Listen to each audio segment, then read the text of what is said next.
Okay, so here we're going to try and factor this thing. But there's two variables. Oh dear. First thing we should always check. Is there a common factor that I could take out of the whole thing?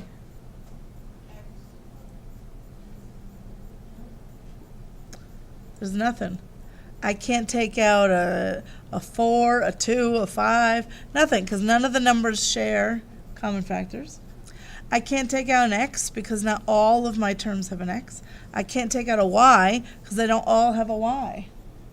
Well, guess what, ladies and gentlemen? When you have two variables and they're in this pattern, x squared, x, and then no x at all, and then the y's do the same thing, just in reverse. Y squared, y, and then no y at all. You're going to see this quite often. As long as they're in this pattern, to factor them is actually really easy. There's just one teeny tiny thing you got to remember to do. Well, really two, I guess. First thing, I ignore the y's altogether. I pretend they're not even there. So I'm going to factor as if it were this problem. So that's easy enough. What are factors of 4 that add up to be 5? 4 and 1. X plus 4, x plus 1. Now, that can't be the right answer, because if I FOIL those two back together, there's no way I'm getting back to the original, because there's no y's in that at all. Guess what you do with the y's? It's so simple. You just stick them on the ends. So I make it 4y and 1y at the end. That's all you got to do. That's it. You just stick the y's back on the end. So watch when I FOIL this together, what happens. First, x squared. Outers, that's plus xy. Inners, plus 4xy. Last, plus 4y squared. Oh, sorry. You guys never tell me when you can't see. Now, oh, look, I have like terms. Let me add them together. What's xy plus 4xy? 5xy. Lo and behold, there's my original. Well, because I'm doing some fancy math in a simple way. I'm not just finding factors of 4, I'm really finding factors of 4y squared. So, isn't y times y squared? So, the factors of 4y squared that add up to be 5xy, or I'm sorry, that add up to be 5y are those two.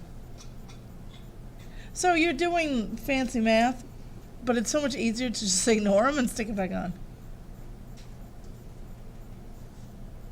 Let's try another one. How about x squared minus 18xy plus 32y squared? Always check. Is there something I can take out of the whole thing? No.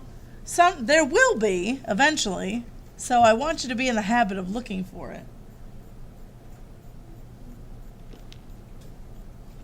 When you see x and y's like this, just ignore the y's for a minute. Factor it just like you normally would. Factors the 32 that adds to be negative 18.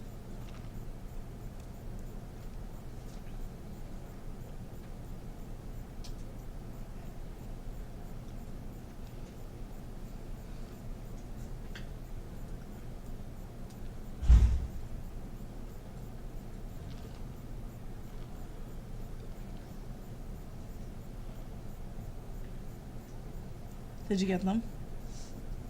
Yeah.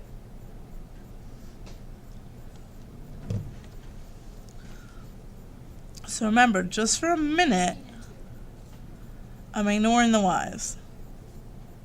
I'm going to factor that just like I normally would. What are the numbers that multiply to be positive 32 but add to be negative 18, Lily?